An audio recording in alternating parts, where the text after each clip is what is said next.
ሰላም ጤና ይስጥልን። የተወደዳችሁና የተከበራችሁ የቻናላችን ተከታታዮች እንደምን አላችሁ? የጥር 21 2018 ዕለታዊ ወቅታዊ ማህበራዊና ኢኮኖሚያዊ ትኩስ ሰበር መረጃዎችን ይዘንላችሁ ቀርበናል። በቅድሚያም ዋና ዋናዎቹን በማስቀደም እንጀምራለን። የሥራና ክህሎት ሚኒስቴር በዛሬው ዕለት ከውጭ ሀገራት ጉዞ ጋር በተያያዘ አዲስ መመሪያ ማጽደቁ ተሰምቷል። ምንድነው? በዝርዝር እናደርሳለን። ከኢትዮጵያ አየር መንገድ በኩል አዲስ መረጃ ወጥቷል። በዚህም የኢትዮጵያ አየር መንገድ የሀገር ውስጥ በረራን ሙሉ በሙሉ ማገዱ ተሰምቷል። ሙሉ መረጃና ሙሉ ዝርዝሩን ይዘናል። በሌላው መረጃችን ከ1 ዓመት እስከ 5 ዓመት የሚያስቀጣ አዲስ ሕግ ጸድቋል። ይህንም በተመለከተ ወደ እናንተ እናደርሳለን። እንዲሁም የውጭ ምንዛሬ እጥረትን ለመቅረፍና በባንኮችና በጥቁር ገበያ መካከል ያለውን ሰፊ ልዩነት ለማጥበብ ብሔራዊ ባንክ 500 የአሜሪካ ዶላር ለጨረታ ማቅረቡ ይታወሳል። ከዚህ ጋር ተያይዞ እንግዲህ በባንኮችና በጥቁር ገበያ መካከል ያለው የምንዛሬ ዋጋ የ15 ሀገራትን ዕለታዊ ምንዛሬ ዋጋ እናደርሳለን። ቪዲዮውን ላይክ፣ ቻናሉን ሰብስክራይብ እያደረጋችሁ እስከ መጨረሻው ድረስ አብራችሁን ቆዩ። በቅድሚያም የሥራና ክህሎት ሚኒስቴር ከውጭ ሀገራት ጉዞ ጋር በተያያዘ አዲስ ሕግ አውጥቷል። የሥራና ክህሎት ሚኒስቴር በአዲሱ የውጭ ሀገራት የሥራ ስምሪት አዋጅ መሠረት ነባሪና አዲስ የሥራ አገናኝ ኤጀንሲ በ5 ደረጃዎች ተከፍለው ምዝገባ እንዲያከናውኑ አስቸኳይ ጥሪ አቅርበዋል።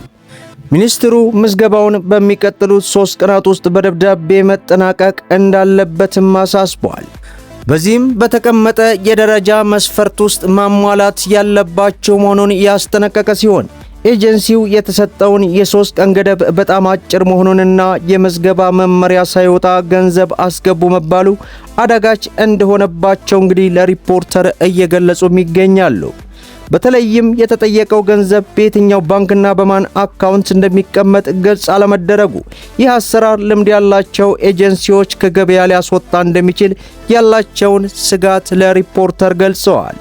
መንግስት ይህንን ጥብቅ መስፈርት ያወጣው በውጭ ሀገራት የሚሰሩ ዜጎች መብት ሲጣስ ወይንም ደሞዝ ሲከለከሉ ኤጀንሲው ከያዘው የዋስትና ገንዘብ ላይ ተቀንሶ ለዜጎች ጥበቃና ካሳ እንዲውል ለማድረግ ነው።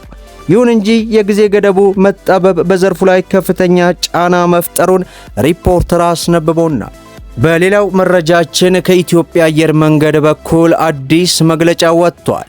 በዚህም መሰረት ወደ ሀገር ውስጥ የሚደረጉ በረራዎችን በተመለከተ ሙሉ በሙሉ ማቋረጡ ተሰምቷል። ወደ ትግራይ ክልል በኩል የሚደረገውን የበረራ አገልግሎት በተመለከተ የኢትዮጵያ አየር መንገድ ከደቂቃዎች በፊት ወደ ትግራይ ክልል የሚደረጉ በረራዎች ከዛሬ ጀምሮ ሙሉ በሙሉ መቋረጣቸውን ይፋ አድርጓል። ይህም የተፈጠረበት ዋነኛው ምክንያት ከሰሞኑ በትግራይ ክልል አዋሳኝ አካባቢዎች ወታደራዊ ውጥረቶችና እንቅስቃሴዎች መታየታቸውን የተመለከተ እንደሆነም እንግዲህ መግለጫው አስነብቦናል። በሌላ በኩል የኢትዮጵያ ብሔራዊ ባንክ የውጭ ምንዛሪ እጥረትን ለመቅረፍና ገበያውን ለማረጋጋት ባካሄደው ልዩ ጨረታ 500 ሚሊዮን የአሜሪካ ዶላር ለንግድ ባንኮች ማከፋፈሉን አስታወቀ። ይህ መጠነ ሰፊ የገንዘብ ስርጭት የኢትዮጵያ ብር በዶላር ያለውን አማካኝ የምንዛሬ ዋጋ 150.81 እንዲሆንም አድርጎታል። በልዩ የዚህ ጨረታ 31 ባንኮች የተሳተፉ ሲሆን ባንኮቹ የጠየቁት ጠቅላላ የገንዘብ መጠን 592.3 ሚሊዮን ዶላር ደርሷል። ይህም የቀረበው የዶላር መጠን ካለው ፍላጎት ጋር ሲነጻጸር 84 በመቶ የሚሆነውን መሸፈን መቻሉን ያሳያል።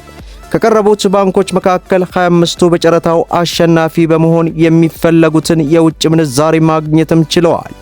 የኢኮኖሚ ባለሙያዎች እንደሚሉት ይህ አንድ ቀን ከፍተኛ የገንዘብ አቅርቦት ባንኩ በገበያው ላይ የተመሰረተውን የምንዛሬ ፖሊሲ ለማስቀጠል የሚያስችል በቂ የመጠባበቂያ ክምችት እንዳለው ለገበያ ያሳየበት እርምጃ መሆኑ ተጠቁሟል። በጨረታው ዝቅተኛ የመሸጫ ዋጋ 154.24 ሆኖ የተመዘገበ ሲሆን ከፍተኛው ደግሞ 154.99 ሆኖ ተመዝግቧል። ይህም የምንዛሬ ተመኑ ካለፈው ሳምንት መደበኛ ጨረታ ጋር ሲነጻጸር መጠነ ሰፊ መረጋጋት እያሳየ መሆኑም ተገልጿል። በሌላው መረጃችን ከ1 ዓመት እስከ 5 ዓመት የሚያስቀጣ አዲስ ሕግ መውጣቱ ተገለጸ። በኢትዮጵያ በቅርቡ አዲስ የወጣው ሕግ ላይ መኪና ላይ ሆነ ተሽከርካሪ ላይ ወሲባዊ ትንኮሳ ከተደረገና ሲገኝ ከተገኘ ከ1 ዓመት እስከ 5 ዓመት እንደሚያስቀጣ አስነብበዋል። ደበቅ ያለ ወይንም ልጆች የማያዩት አካባቢ ከሆነ ይህ የተደረገበት ቦታ ላይ እስከ 1 ዓመትም እንደሚያሳስር መግለጫው አስነብቦናል። በሌላው መረጃችን የምንዛሬ ዋጋ ጨምሯል። በተለይ በባንኮች ላይ ያለው ዕለታዊ የምንዛሬ ዋጋ ከጊዜ ወደ ጊዜ እየጨመረ ይገኛል።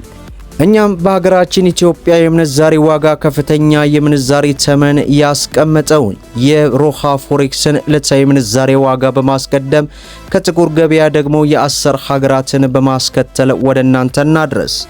በዛሬው ዕለት አንድ የአሜሪካ ዶላርን የሮሃ ፎሬክስ 178 ብር ገዝቶ 181 ብር ከ56 እየሸጠ ይገኛል።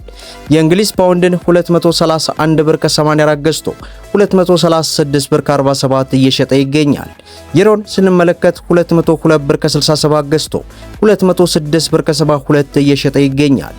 የስዊስ ፍራንክን 218 ብር ከ79 ሳንቲም ገዝቶ 223 ብር ከ30 ሳንቲም እየሸጠ ይገኛል። የሳውዝ አፍሪካን 9 ብር ከ87 ገዝቶ 10 ብር ከ06 እየሸጠ ይገኛል። የዱባይ ድርሃምን 47 ብር ከ65 ገዝቶ 48 ብር ከ60 ሳንቲም እየሸጠ ይገኛል። በተመሳሳይ መልኩ የአውስትራሊያ ዶላርን 106 ብር ከ72 ገዝቶ 108 ብር ከ85 እየሸጠ ይገኛል። የሳውዲ ሪያልን 46 ብር ከ85 ገዝቶ 47 ብር ከ78 እየሸጠ ይገኛል። የቻይና ዩዋንን 24 ብር ከ53 ገዝቶ 25 ብር ከ02 እየሸጠ እንደሚገኝ የሮሃ ፎሬክስ ዕለታዊ ምንዛሪ ዋጋ ተመን አስነብቦናል። ሌላው የጥቁር ገበያ ሐዋላ ዌብሳይቱ በዚህ ሰዓት እንግዲህ አንድ የአሜሪካ ዶላርን 186 ብር ከ40 ሳንቲም ሲመነዘር 100 የአሜሪካ ዶላር 18640 የኢትዮጵያ ብር እየተመነዘረ ይገኛል።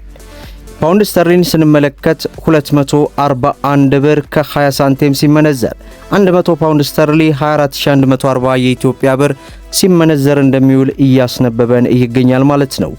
የዱባይ ድርሃምን 49 ብር ከ60 ሳንቲም ሲመነዘር 100 የዱባይ ድርሃም 4960 እየተመነዘረ ይገኛል ማለት ነው።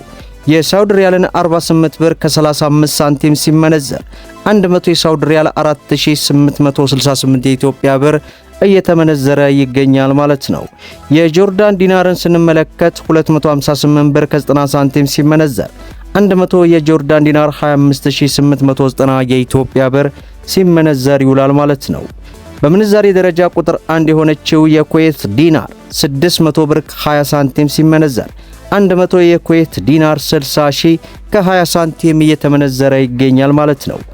የባህሬን ዲናርን ስንመለከት 482 ብር ከ60 ሳንቲም ሲመነዘር 100 የባህሬን ዲናር 48260 እየተመነዘረ ይገኛል።